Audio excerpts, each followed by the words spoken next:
láyé olúgbọ́n mo ké borùn méje ẹ ò máa kọ yí lórin láyé àrẹ̀sà mo ké borùn mẹ́fà ẹ ò máa kọ yí lórin láyé ìsẹ̀yìn èmi ra kókò mo ra rán mo ra sányán bàbá sọ àfọ̀lẹ́ ló lè pélé.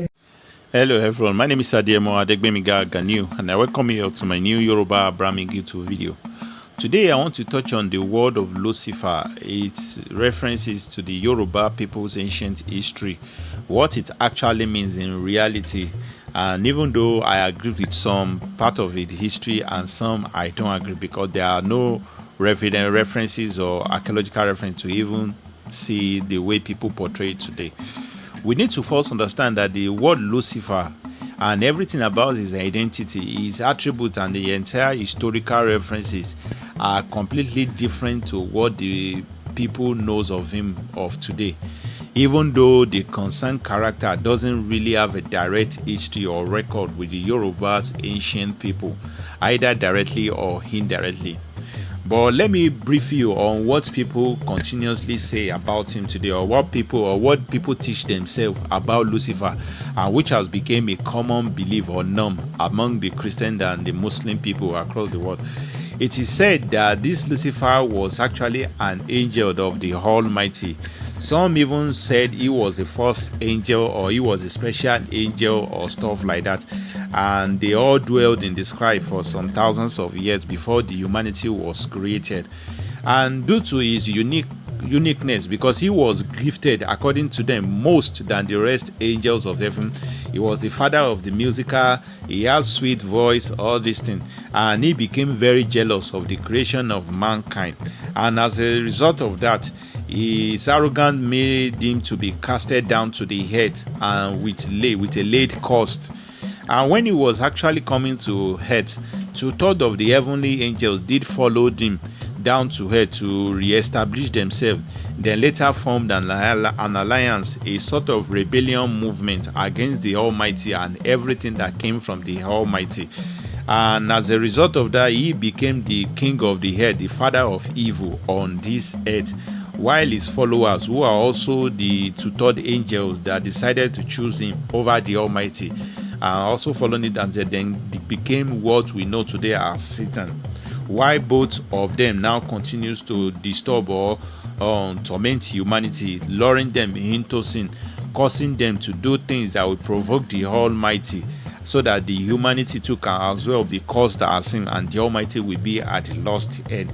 So these are all the narrative in summary of what the Abraham people collectively teaches themselves about the legacy of Lucifer. And as we all know, the Torah books, the story of the Torah came thousands of years long before the coming of the Quran, and that's a fact, about 2,000 or 3,000 years, and which basically means that the Quran is also a reflection of what the Torah said. And likewise, for the most part, the Persian invaders, who are historically not related to the Quran, they also came with a sort of inventing text or inventing writings, which is commonly referred to as hadith today, which are completely un-Quranic. And in those texts, they also echoed what the modern day traditional Christian establishment, people who established it, or the founder, they also echoed what they are saying about the Torah too. And likewise, in their own hadith text, which they invented, they also further claim that Lucifer is Iblis to them and is truly against the Almighty. And this Lucifer roams about the earth, but at every time of the fasting on earth, the Almighty always sends some certain angel to hold him down, tie him down with chain, so he can be locked up till the time of fasting passes by.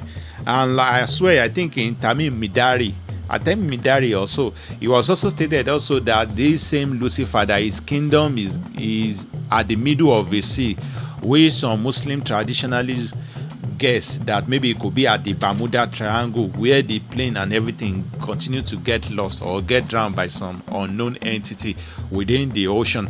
They said the Lucifer's kingdom is around that place, and that is exactly where the fallen angels who came along with him always go to visit him, to take instruction and get back to the mainland of the earth, to to tempt human being towards lust, to illicit act or something like that. But with all this narration, many people don't actually realize that none of this thing is in the Quran or the Torah. Where all these assertions are coming from, I obviously don't know.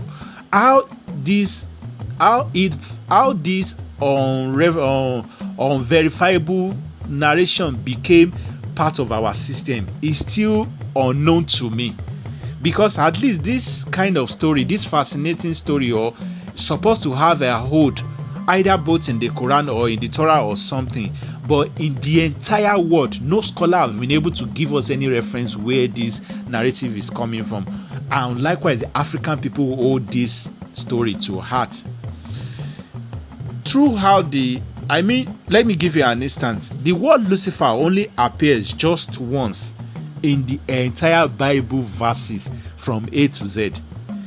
And to even make it more worse, it only appears in just one version of the one version, which is King James version, out of the rare thousands of Bibles in the entire global. That is so. It's not even in the entire Bible, just one version, which was published by King James version.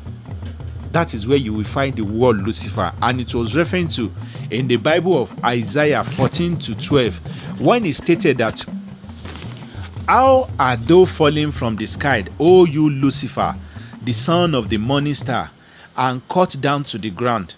The verse further reference to how Lucifer also planned to establish his throne in far north. How this same Lucifer was weakening nation, was destroying nation in terms of polluting nations, and so many other things. I want you to read that version, because the version of the verse, I don't want to go deeper or waste time on it. But in highlight, the version is stating that Lucifer was a name that was referring to a Babylonian tyrant and an arrogant or a reckless and anti-righteous king, a real fleshy human being just like you and me, and not anything invisible, let alone an angel or being thrown down. As a matter of fact, except he may have fallen into a drainage canal from his house when he was alive, which was even drilled by some engineer behind his backyard. But anything about falling, people are just wasting their time, and your book is not even ascertaining that. So his name was particularly Nebuchadnezzar, and whose name was, as a nickname, was given as Lucifer. And he was even a king who ruled the ancient evil town known as Babylon, the Babel time. So an average Yoruba might say, what does it got to do with our history in Yoruba land? I will give you some of the clear references you don't pay much attention to, especially from that very Isaiah verse 14-12. Let's go. Listen very carefully. The real name of this evil or a useless king of Babel, who is very evil, his name is Nebuchadnezzar. Why his nickname was actually Lucifer, a name that was also reference to the Yoruba words, just like the name Pharaoh too was in line with the Yoruba people's identifiable word. Like in the case of Pharaoh, I've treated it in my other video. You need to understand that the real Pharaoh was commonly addressed like the real Pharaoh was historically noted in Egypt as son of Seth, the Pharaoh Ramses II. That is what they know him for. But the idea of Pharaoh was a nickname that was adopted to describe him by the very Yoruba people that dwell in North Sudan in the ancient days, because Moses was a priest. Moses was a priest. A priest in Yoruba word or a Yoruba name is known as Babalawo, Adifala Alawo, because he was a priest who was using oracle, which is Babalawo, Entoman Difawo, Ifa oracle. Ifa is oracle in English.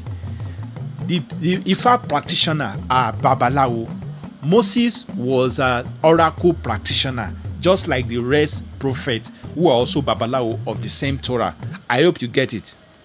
The real his enemy in Egypt was a king whose name is son of Seth, Ramses II, But he was later given the nickname of Pharaoh, because the Pharaoh was also a Yoruba name that was derived from Enifiran Hawo, he who underestimates the priest oracle of the Almighty. Enifiran Babalawo, and that priest oracle was actually referring to Moses, the oracle practitioner. I hope you get it. Enifiran Babalawo was Omishore. Omishore was what they later abbreviated to Moshe, and Moshe to Moses. Omishore, Omisheminiore. I've treated that topic earlier. In a nutshell, the Pharaoh is a nickname, just like the name that was given to Nebuchadnezzar. The Lucifer is also another nickname that also refers to his own abnormal or obscure character, which is illogical actions, which is Oloshi Onifari, Oloshi Ẹ̀dá ènìyàn, a very useless or a cursed human being, a very reckless, irrelevant human being. That is where the idea of Pharaoh or Lucy or Lucifer, Oloshi, that is exactly where the idea came from, because the Lucifer was actually in reference to his abnormal way of life. If you want to know how abnormal this king is, this king of Babylon, go and check that same Torah. He is the same useless man that actually think he can as well build a house from this earth, and we have a staircase that will reaches the heaven Almighty. How can you think of building a house that will be as tall as the heaven kingdoms? To show how abnormal his life is, his lifestyle, his existence. So when the Yoruba people call him Oniranu Oloshi Onifari, they're actually describing his abnormal way of life, despite he was a king. I hope you get it. So Lucifer was actually a reference nickname, but his real name is Nebuchadnezzar. I hope you get it. Just like Pharaoh too, his new name was Ramses II, the son of Seth, but he was nicknamed as Lucifer. And in the Latin word, the idea of Lucifer was actually broken down in two places: Lucy and Fairy. Oloshi Onifari. That is where the idea came from. I hope you get it. So another thing the Yoruba people also need to take out from that Isaiah verse, which you don't commonly refer to, the Babylon people, because we know Babylon since ancient time that he is the root of the world evil. Anything you are doing today, man to man, woman to man, sexual commerciality, immorality and vices, gambling, witchcrafting, child underage thing, I don't want to mention it for YouTube, and all these things that are anti-heaven, anti-almighty. When the Almighty say yes, they always say no. The Almighty have rain, they created artificial, and the Almighty have human, they created artificial human clone. The Almighty think of natural sun, they created artificial sun. The Almighty gave us food from the earth, they created artificial food. The Almighty, everything, they always want to rival the Almighty directly, or in that they actually believed they know better than their creator. So this is with the Babylon has always been where this inhuman orientation came from since thousands of years. So when we are talking about this Babylon of a thing, Lucifer now became the king of the evil Babylon. Do you understand why the Babylonian was also now the people, the inhabitants of ancient Babylon were also now referred to as the Satans? So when the idea of Lucifer ruling Satan or Lucifer governing Satan is just the idea of the adversary Nebuchadnezzar, which is commonly referenced as Lucifer, governing the satanic acting people who are his people.